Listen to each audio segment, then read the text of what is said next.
বড় একটা মিক্সিং বলে নিয়েছি, 5 কাপ আটা দিয়ে দিচ্ছি, টেস্ট অনুযায়ী লবণ, 5 টেবিল চামচ চিনি আর বেকিং পাউডার দিয়ে দিচ্ছি আধা চা চামচ, ইস্ট দিয়ে দিচ্ছি 2 টেবিল চামচ।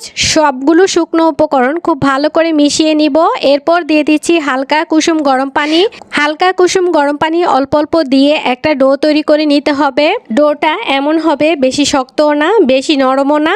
সবশেষে 3 টেবিল চামচ সয়াবিন তেল দিয়ে খুব ভালো করে মাখিয়ে নিয়ে ঢাকনা দিয়ে ঢেকে রেখে দিব রান্নাঘরে 30 থেকে 40 মিনিটের জন্য।